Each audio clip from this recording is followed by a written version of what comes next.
Well, hello and good morning, and welcome to 90 Days of Affirmations with me. Today is day 44 of 90 Days of Affirmations with Lucille. And as always, I'm going to have three affirmations for you today. The first, of course, is going to be our anchor affirmation for this week. And it is I embody grace, dignity, and unapologetic confidence. Number two, my net worth is non-negotiable. And number three, I live my life in a way that is worthy of God. So jumping right on into those affirmations for today. Of course, I like to give you some focal points and some pointers to think about these affirmations so they can kind of resonate in your spirit. And today I want to focus on the words dignity.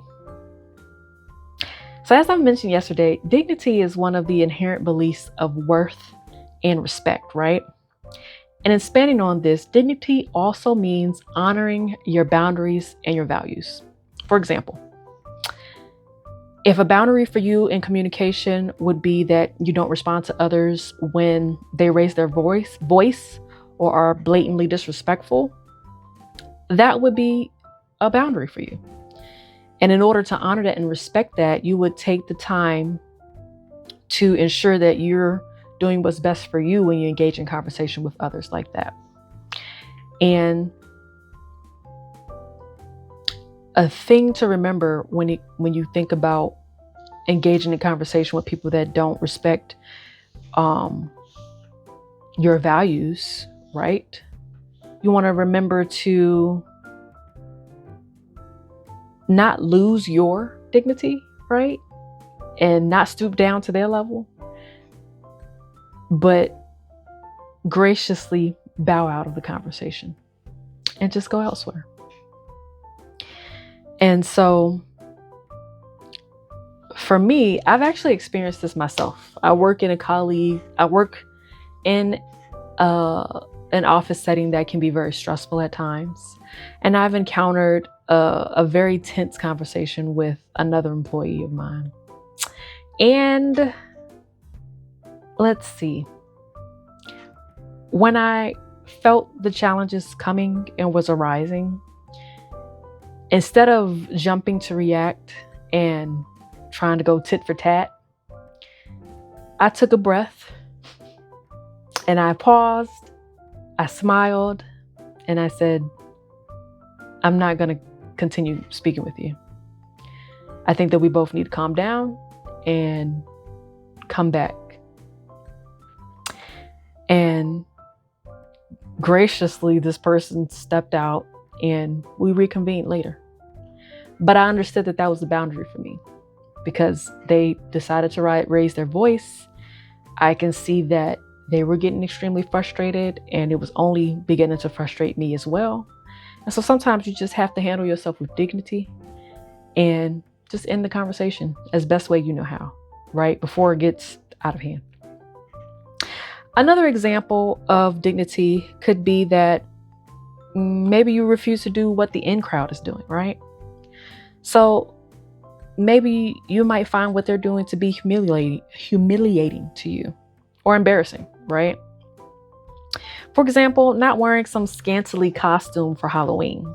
I don't know how many of you have ever dealt with this, but like growing up, it was always the thing of like, oh, what are you going to wear for Halloween? And it would be this, I'm going to be a sexy nurse, or I'm going to be, a devilish witch or something like that, right? And it will always be something that had little to no clothing. And personally, I just didn't feel comfortable wearing it. And so maybe you want to go to a party with your friends, you want to spend time with them, but you don't want to engage in wearing the same thing that they're wearing. There's nothing wrong with that. And you need to honor and respect your values and your dignity, right? By wearing something that you feel more comfortable in. No harm in that. Don't fall for the trap, right? Always keep your dignity intact. And so that led me to my next affirmation. My worth is non-negotiable. Never let someone belittle you, right? Or make you feel unworthy. Remember to stay firm in your truths even if your truth is unpopular with the masses, right? So there's going to be some times where you might face some friction because you might not be doing what the in crowd is doing. But don't feel no type of way about it. If that's your truth, you stick to that truth, right? And so lastly, this is going to be my Bible-based affirmation for today. And it is, I live my life in a way that is worthy of God. And I'm taking that from 1 Thessalonians chapter 2, verses 11 and 12. And I'm reading this from the New International Version of the Bible. And it reads, "For you know that we dealt with each of you as a father deals with his own children, encouraging, comforting, and urging you to live lives worthy of God, who calls you into his kingdom and glory."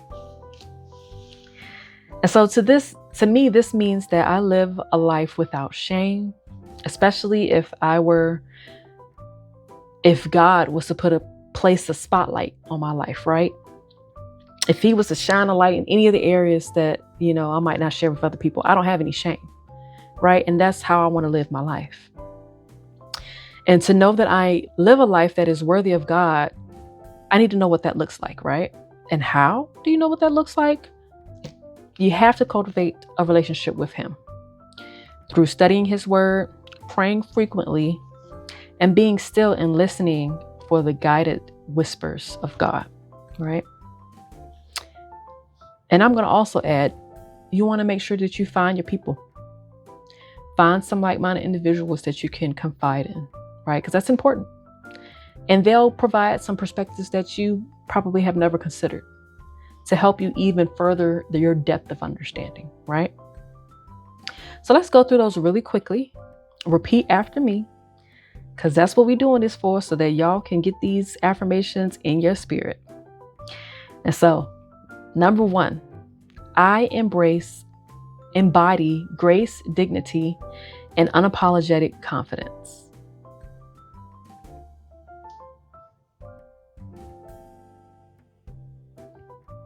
Number 2, my worth is non-negotiable. And lastly, number 3, I live my life in a way that is worthy of God. Well, listen, I'm so proud of you all. Y'all sound amazing. Thank you so much for joining me today. I hope these affirmations have been a blessing to you. And that's all I have for you today. Y'all be blessed.